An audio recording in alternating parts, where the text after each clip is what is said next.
If energy manipulation is what you seek, changing your life for the better and a positive life outlook, and unraveling the great mysteries, then this channel is for you.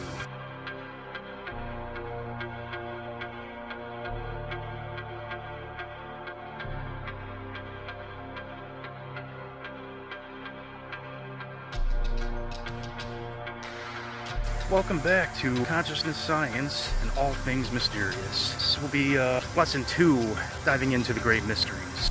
So I'm back out here again today. I figure I'd use this place as a training campground here, because it is the perfect environment. It deals with all things mysterious. This is why people are attracted to it. And this is why I'm back out here to show you guys exactly how it all functions. So let's dive into it. So I'm going to begin with this grave here. What I want to show you guys today is a basic energy manipulation. Since this grave here keeps getting piles of basic junk, I guess, for lack of a better word, I would like to do a simple energy cleansing for it to repel all the garbage that gets mounded and piled up here. Now, it is very important.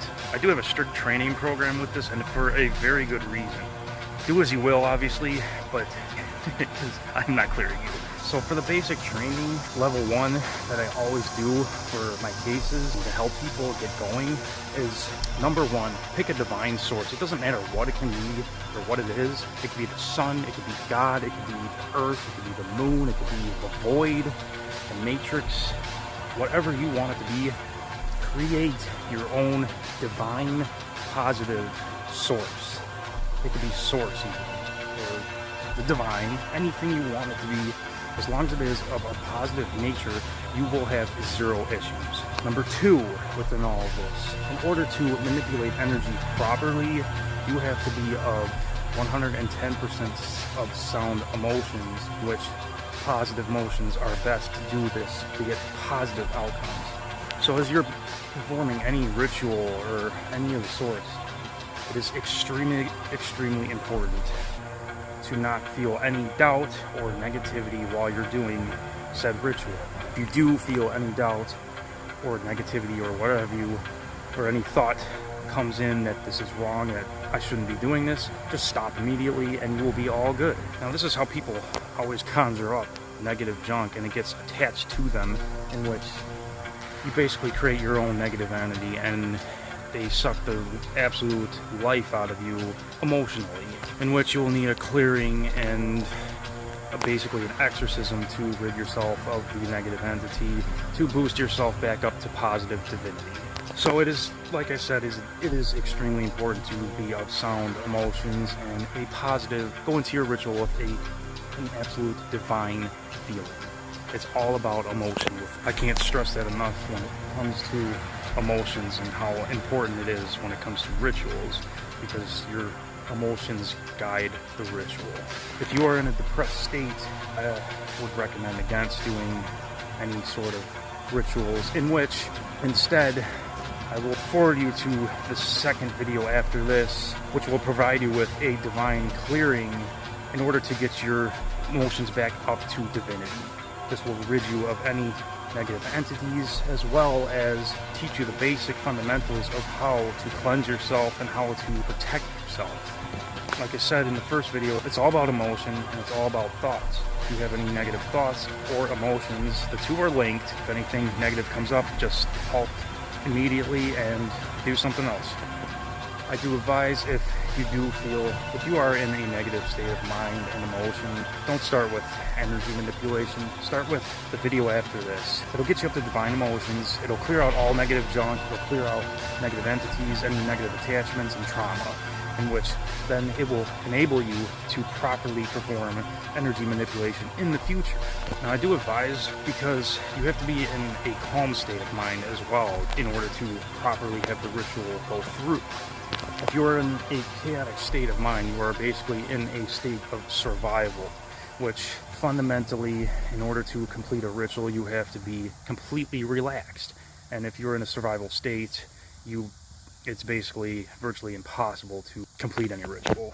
But I will just act as if you guys are ready and in a positive state of emotion and mind in order to go through with this first lesson.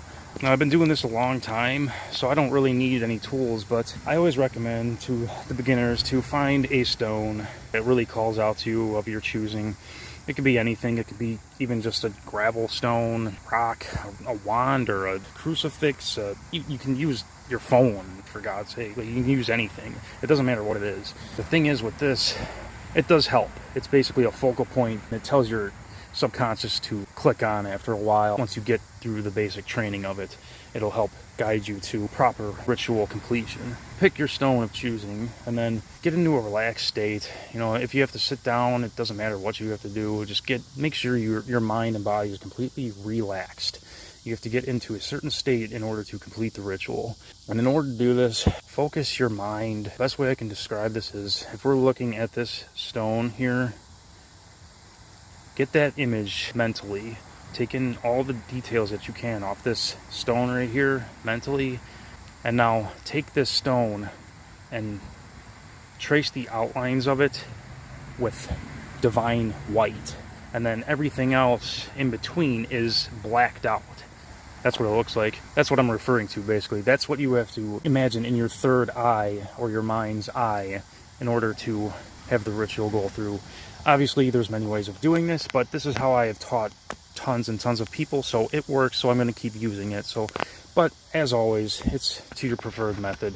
After you get into that blacked out state that I like to call it, where with the white lines and everything else is blacked out, take your crystal, hold it in your left hand, and now call on your divine source. Speak out loud.